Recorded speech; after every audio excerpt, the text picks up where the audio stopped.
Assalamu alaikum. Dear students and colleagues, I'm Dr. Naveed Salim from Pakistan.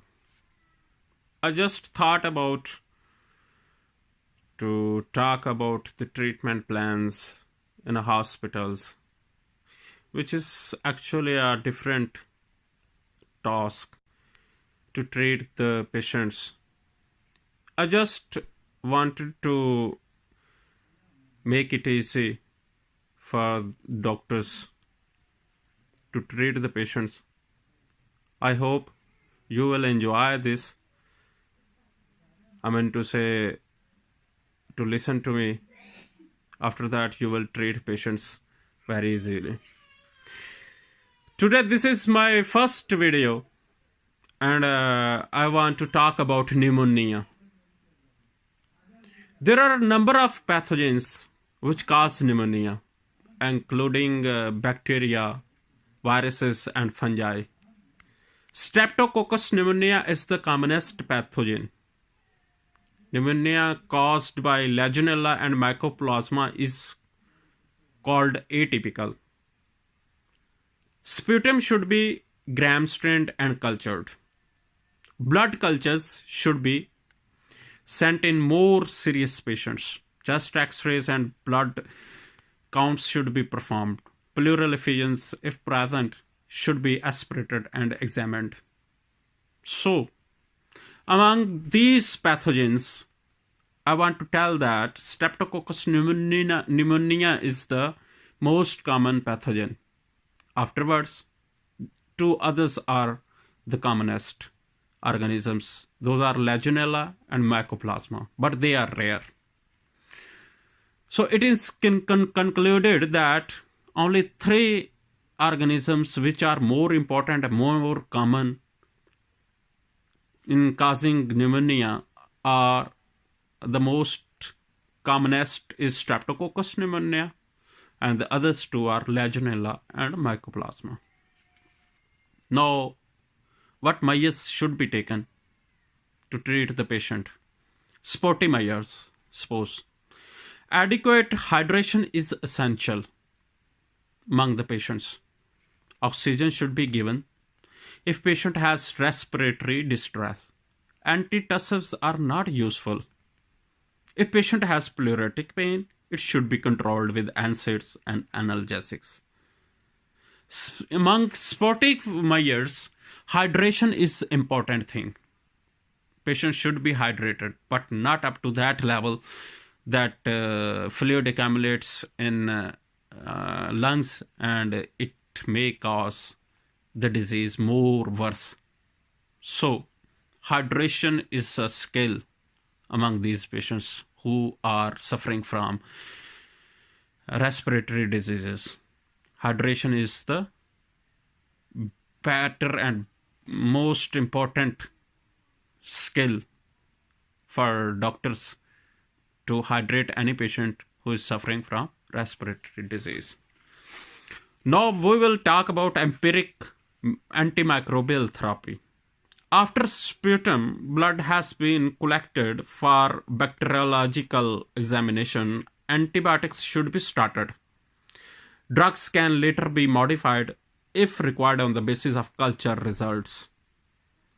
Patients usually start improving within 2 to 4 days and the fever settles.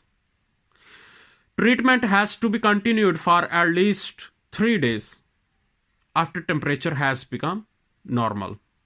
Clearing of chest X-ray may be delayed and is of no concern if patient is improving clinically. It means that if patient is improving clinically, X-ray has no value. Okay.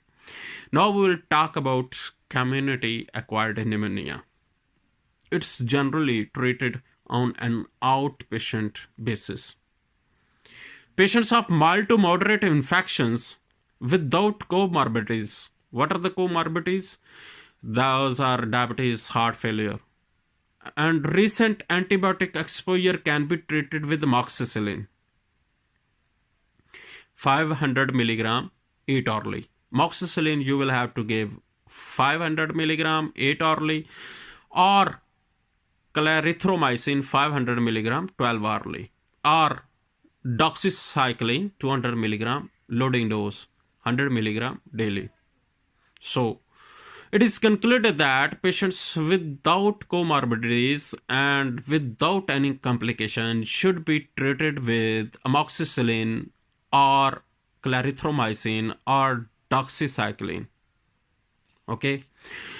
Patients of severe infections or with comorbidities, patients who are suffering from severe infection and is also having another disease like diabetes, heart failure, or recent antibiotic exposure should be treated with amoxicillin clavulanic acid 625 milligram 8 hourly plus clarithromycin. It means that two antibiotics coverage are given: amoxicillin clavulanic acid plus clarithromycin 500 milligram 12 hourly, or respiratory quinolone, which is levofloxacin, moxifloxacin, or gemifloxacin. Blood and sputum culture may be sent before starting antibiotics. Should be treated with patients with severe infection who need to be hospitalized should be treated with ceftriaxone. Those amoxicillin, clarithromycin, and levofloxacin, doxycycline, and those antibiotics are for the oral use. Okay, now we are going to talk about patients with severe infection who need to be hospitalized. Should be treated with ceftriaxone 1 gram IV daily or cefotaxime 1 gram IV 8 hourly plus clarithromycin 500 milligram IV 12 hourly, or monotherapy with respiratory quinolone levofloxacin 500 milligram IV daily. Blood and sputum culture must be sent before starting antibiotics, and antibiotics are modified according to the results of culture. Legionella and Mycoplasma infection respond to macrolides clarithromycin 500 milligram IV 12 hourly, as well as respiratory quinolones levofloxacin 500 milligram IV daily. Duration of treatment is 2 to 3 weeks. Oral therapy should be started once patient has improved. So it means that the most common organism, which is Streptococcus pneumonia, can be treated with amoxicillin, clarithromycin, or doxycycline, etc., or quinolones, respiratory quinolones.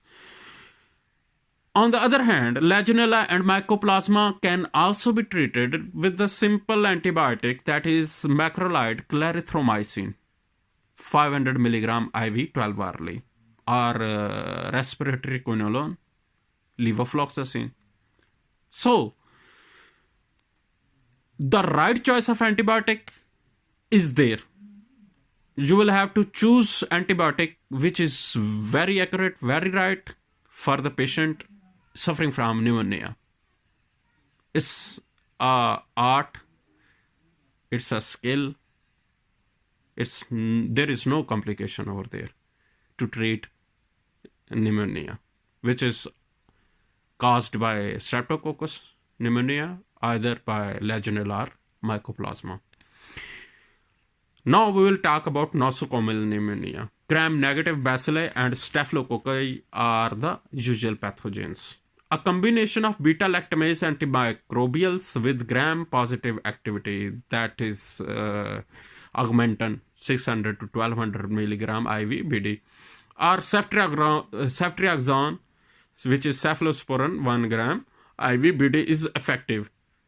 In late onset infection, anti-pseudomonal antibiotics piperacillin with tazobactam 4.5 gram IV BD TD, ceftazidime 1 gram IV TDS, or IV ciprofloxacin 400 milligram IV BD can also be used, which is for anti-pseudomonal agent. Now we will talk about pneumonia due to specific organisms. We'll talk about each and every organism and their treatment. That is very important. Streptococcus pneumonia, that is the organism which is most common, and we had talked about it before. Outpatient, most patients will respond to amoxicillin 1 gram 8 hourly. That's it. We have talked about it literally before it. Difficult cases can be treated with new macrolide clarithromycin 500 milligram 12 hourly, or new fluoroquinolones moxifloxacin 400 milligram daily. Now we'll talk about inpatient. Patients sick enough to be admitted should be given parenteral antibiotics. Recommended regimens are amoxicillin clavinic acid 1.2 gram 8 hourly, clarithromycin 500 milligram 12 hourly, ciprofloxacin 500 milligram 12 hourly. These can be changed to oral once patient improves. Other antibiotics which can be used are ceftriaxone 1 to 2 gram per day and cefotaxime 1 to 2 gram 8 hourly. Clindamycin in usual doses also effective. Duration of treatment is variable. Usual recommendations is that antibiotics should be continued for 5 days after the patient has become afebrile. Now it is concluded that streptococcus pneumonia can be treated with simple antibiotics, that is amoxicillin, clarithromycin, or moxifloxacin. But inpatient who are admitted in a hospital can be treated with augmentin, clarithromycin, ciprofloxacin, or ceftriaxone and ceftazidime. Cefotaxime. Staphylococcus aureus. It occurs in diabetics or hospitalized patients. A beta-lactamase resistant penicillin, cloxacillin 250 to 500 milligram per oral or IV 6 hourly should be used. Abscess may form. Treatment should be continued for 3 to 6 weeks if methicillin resistant Staph aureus is a possibility. Okay, vancomycin should be added. Linezolid is also effective in this situation. Now we'll talk about Klebsiella pneumonia. It causes a necrotizing pneumonia in debilitating patients. Abscess formation is common. Third generation cephalosporin are effective, but resistance is being reported. Carbapenem is the most effective class of antibiotics. Now we'll talk about Haemophilus influenza. It is treated with cotrimoxazole, amoxicillin plus clavinic acid, second or third generation cephalosporins, new macrolides, e.g. clarithromycin or fluoroquinolones. A third generation cephalosporin is the drug of choice. Pseudomonas aeruginosa can be treated with ceftazidime, ticarcillin. Empyema is a common complication which is treated by aspiration. Mycoplasma pneumonia, we will talk about mycoplasma pneumonia that can be treated with clarithromycin 500 mg BD or azithromycin 500 mg OD. Tetracycline or doxycycline is effective alternative. Legionnaire's disease can be treated with cotrimoxazole, doxycycline, ciprofloxacin, ofloxacin, and moxifloxacin. Now we'll talk about pneumocystis carnae, which is more common among HIV positive patients. Treatment of choice is cotrimoxazole 2 TDS tablets per oral 8 hourly for 21 days. Okay. Complications of pneumonia. If empyema develops, it should be drained through a chest tube. Treatment of parapneumonic pleural effusion is procedure based, and we will have to start antibiotics plus drainage. That's a surgical procedure actually. Now I want to conclude all the pneumonia which is caused by different microorganisms which I have discussed. The most common is Streptococcus pneumonia, and others are Legionella and Mycoplasma. Those are rare. Okay. The treatment is very simple. We have to use amoxicillin, clarithromycin. If it is resistant cases, then we'll have to add beta-lactamase inhibitors. So that is clavulanic acid, amoxicillin plus clavulanic acid plus clarithromycin. And we should, those are some special cases in which like diabetic patients, we will have to use flucloxacin, and in patients which are hospitalized, we will have to use cephalosporins like ceftriaxone and cefotaxime. And in anti-pseudomonal therapy, we'll have to use ceftazidime, etc. So it is concluded that amoxicillin, clarithromycin, and fluoroquinolones, respiratory fluoroquinolones, that is, those are levofloxacin and moxifloxacin are the choice per oral. And for hospitalized patients, ceftriaxone, ceftazidime, cefotaxime are the choice. We can also use augmentin IV, okay, in hospitalized patients, okay. So for anti-pseudomonal therapy, we can use vancomycin, or we can use ticarcillin, or we can use ceftazidime, etc. And for those patients who are diabetics, among those patients we can use flucloxacillin, okay. Now it is concluded that to treat pneumonia is the art and skill. Antibiotics, we all know antibiotics, those which I have discussed, amoxicillin, clarithromycin, those are simple antibiotics, nothing special. So it is important to treat the patient who is suffering from pneumonia at right time, as soon as possible, okay. But only antibiotics which are being used is ceftriaxone, ceftazidime, cefotaxime IV, and augmentin also IV, and per oral. Those are uncomplicated patients. Those are not who are not severely infected. Those can be treated with amoxicillin, clarithromycin, or respiratory fluoroquinolones. That those are which are levofloxacin, moxifloxacin, etc. But the patients who are severely infected and need hospitalization are treated with IV drugs. Those are cefotaxime, ceftriaxone, and anti-pseudomonal therapy, ceftazidime, and with augmentin.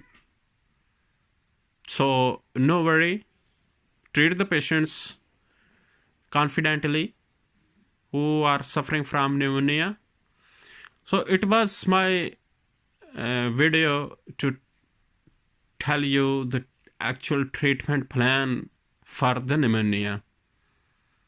Thank you so much. I hope you like this, and next time I will give you treatment plans about other diseases, which will also be more simple than this one, because pneumonia is very complicated if you don't know the causing agent. So a lot of causing agents are included in causing pneumonia. So this was a complicated treatment, but next time patient treatment plans for the patients who are suffering with other diseases will be more simple than this. Thank you so much. Take care. Enjoy your time. Thank you.